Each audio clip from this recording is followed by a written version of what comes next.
নমস্কাৰ বন্ধু বান্ধৱীসকল আজি এবিধ কৰদৈ পিটিকা ৰেচিপি লৈ আহিছো খাবলৈ খুব সুস্বাদু হয় তাৰ কাৰণে মই কৰদৈ লৈছো তিনটা পকা পকা লগতে জলকীয়া নহৰু আৰু ধনিয়া পাত লৈছো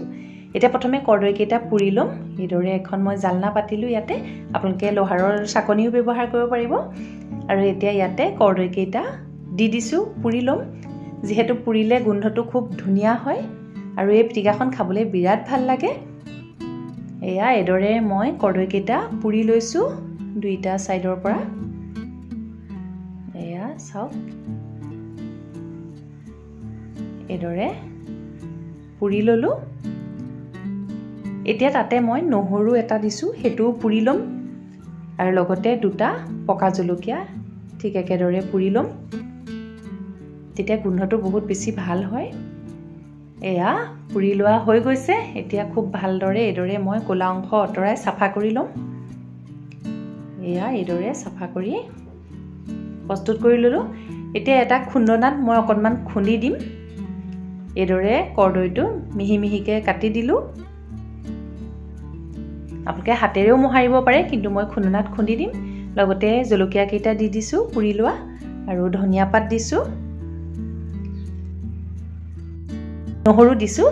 যিখিনি নহৰু পুৰি লৈছিলো নহৰু দিলো হিচাপ অনুসৰি নিমখ দিছো আৰু অকনমান মিঠাতেল দিছো মিঠাতেল দিলে খুব ধুনিয়া হয় পিটিকাত আৰু এদৰে খুন্দনাৰ মাৰিডাল লৈ মই এদৰে খুন্দি দিছো লাহে লাহে আসলতে খুব বেছি মিহি হলে ভাল নালাগে সেই কাৰণে মই এদৰে খুন্দনাত খুন্দিছো এয়া আমাৰ কৰদৈৰ পিটিকাখন প্ৰস্তুত হৈছে খাবলৈ খুব সোৱাদ ভৰা হয় আৰু খুব হেলদি হয় এয়া আমাৰ কৰদৈ পিটিকা প্ৰস্তুত হৈ গল আৰু আপোনালোকে এদৰে পিটিকা প্ৰস্তুত কৰি খাব কৰদৈ খুব ধুনিয়া হয় এতিয়া মই এদৰে এটা বাটিত পৰিবেশন কৰিছো আপোনালোকে যদি খোৱা নাই এদৰে পুৰি এবাৰ খাই চাব কৰদৈ পিটিকাটো খুব ভাল হয় খাবলৈ